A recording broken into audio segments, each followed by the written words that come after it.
여러분 안녕하세요. 행정의 달인 박교수 TV의 박재현입니다. 교수님, 오늘은 어떤 내용 소개해 주실 건가요? 오늘하고 다음 시간에는 행정심판 절차에 대해서 소개할 건데, 오늘은 국선 대리인 제도. 좀 낯선 용어일 수 있습니다. 일반인들이 잘 모를 수 있는 제도인데 이게 나름대로 유용한 기능을 갖고 있기 때문에 오늘은 행정심판 절차에서의 국선 대리인 제도에 대해서 소개를 하도록 하겠습니다. 본 영상을 보기 전에 구독, 좋아요 꼭 눌러주시기 바랍니다. 행정심판 절차에서 국선 대리인 제도란 무엇인가요?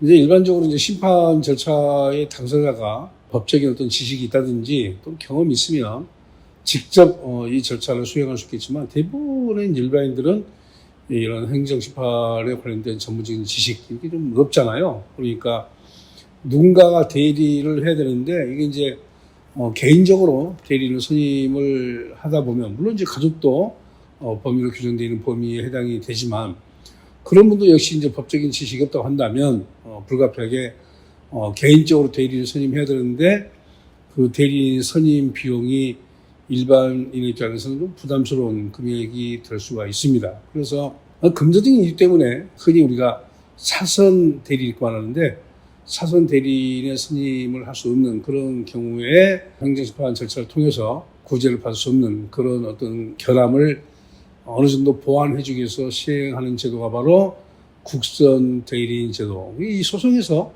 국선 변호인 이런 단어 들어보셨잖아요.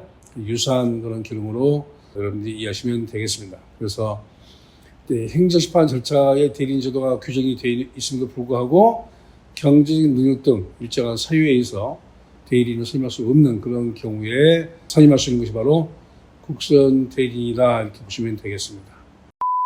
국선 대리인의 선임은 누가 어디에 신청할 수 있나요? 누가 선임을 신청할 수 있느냐?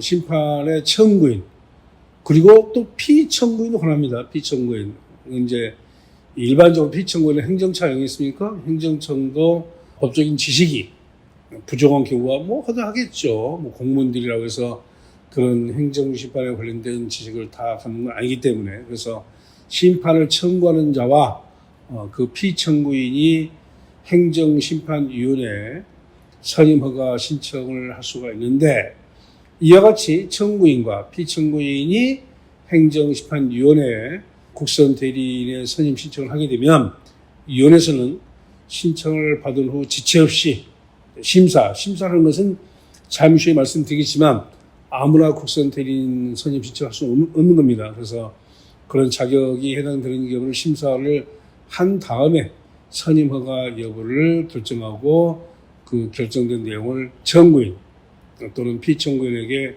통보를 하게 됩니다.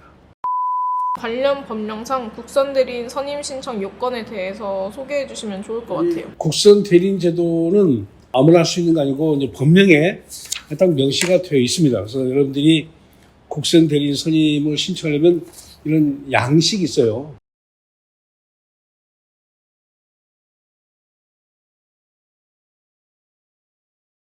정부 양식이 여기 이제 필요한 내용도 쭉 기재하는데 이 양식에는 국선 대리인 신청 요건이 아주 명시가 되어 있습니다. 제가 잠깐 소개해드리면 총 6가지입니다. 첫 번째 국민기초생활보장법. 이거 이제 간단한 내용은 자막으로 아마 올라갈 거예요. 그래서 꼭 자막에 있는 것들을 보지 않고 전화를 주신 분들이 가끔 계시는데 자막으로 올라가는 내용은 그것을 확인하시고 불필요한 어떤 전화를 하지 않도록 하시면 좋겠습니다.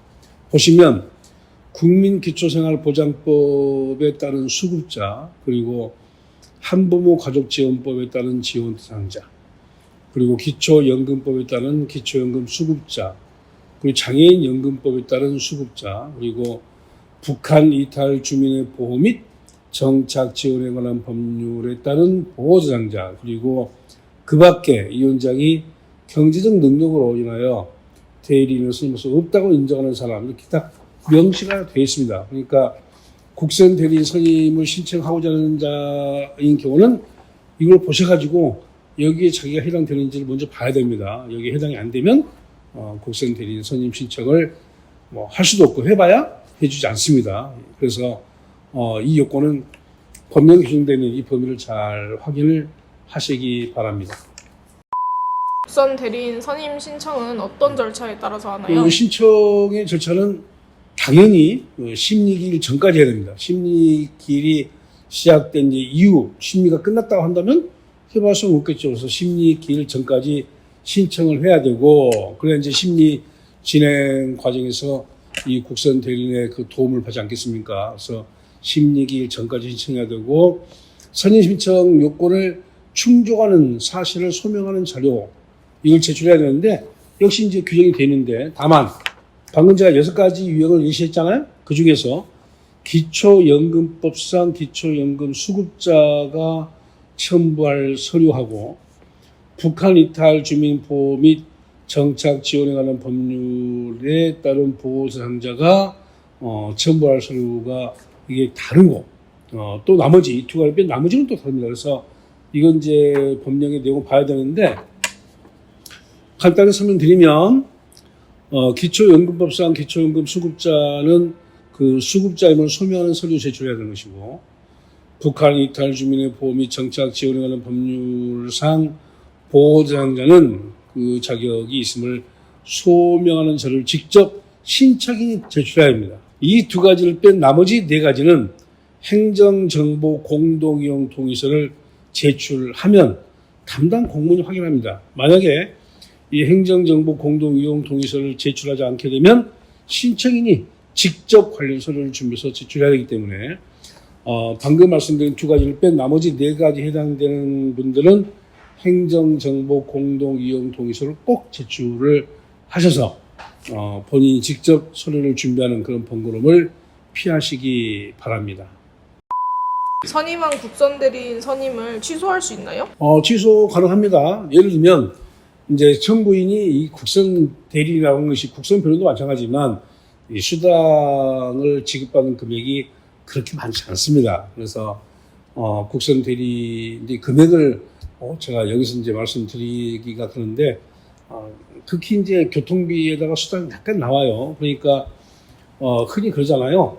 받는 금액만큼만 일한다. 그런 경우가 왜 그렇겠습니까? 아무래도 이제 어떤 그 적정한 금액을 이제 주지 못한 것은 예산상의 문제인데, 그런 금액을 받고 이제 국선 대리인의 활동을 하는 분이 청구인 입장에서는 충실하게 못한다라고 해서 비용을 들여서라도 사적으로 이제 대리인을 선임하겠다 한다면 국선 대리인은 필요 없게 되겠죠. 그리고 국선 대리인은 이제 법령에 그 자격 요건이 명시가 되는데 그 요건을 상실한 경우, 이런 경우도 취소가 될 것이고, 또 항상 우리가 이제 위원회나 어떤 심사를 가게 되면 그 당해 사건하고 이제 이해관계인지 이해충돌인지를 먼저 확인하게 되는데, 국선 대리인이 해당 사건과 이해관계가 있어가지고 대리하는 것이 적당하지 않은 이런 경우도 취소할 수 있을 것이고, 그리고 이제 국선 대리인을 이렇게 선임 신청해가지고 국선 대리인 도움을 받는 사람들의 불만이 나오는 부분인데,